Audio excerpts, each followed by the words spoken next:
Today we're going to be talking about natural design and why would somebody come out here into the Mojave and decide to live closer to nature and to design a house using natural principles and that kind of thinking. That's a good question. I've been asking myself that for the last 6 years as we've been messing around with this thing, trying to figure out the ins and outs, but it's really rewarding. It's this concept that the way we live is so out of sync, just not in synchrony with the natural world, and we kind of lose touch. It all becomes about, your house becomes about the mortgage and fixing things and doing the chores around the house, and rather than it being something that's part of you.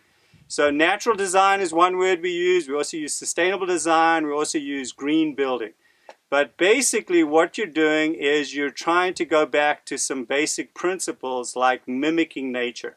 So what we're going to be doing today is we're actually going to be using some, amazingly enough, it doesn't smell or anything, but some horse manure like this.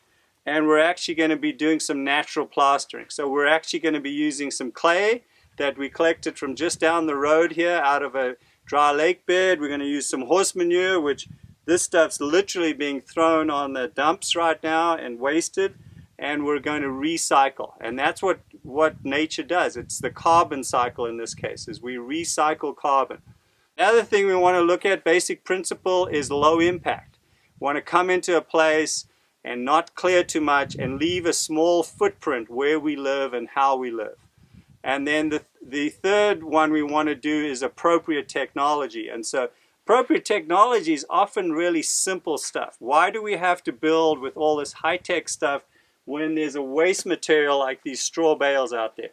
These are being burnt. This is actually wheat straw, and it's actually being burnt and releasing CO2 and nasty stuff into the environment, and they make perfect Lego blocks to build walls out of. And the house that we're building and have been building for a while is basically a straw bale house with a metal structure.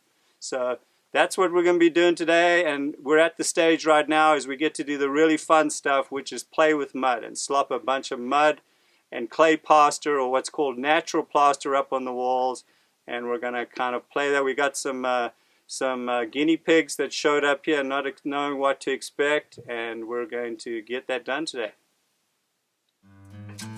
So we're just basically sifting through, getting the big stuff out of horse manure. Great thing about horse manure, it gives you the little pieces that form the fabric, that kind of join between the clay so that it doesn't crack. It's all the little pieces of hay and grass that were left over. And basically, talk about simple old technology. This is how people did their houses all over the world. Where I'm from in South Africa, it's all cow dung actually that they do their plastering with, and the old wattle and daub. So you're going back to a real simple technology and reusing stuff.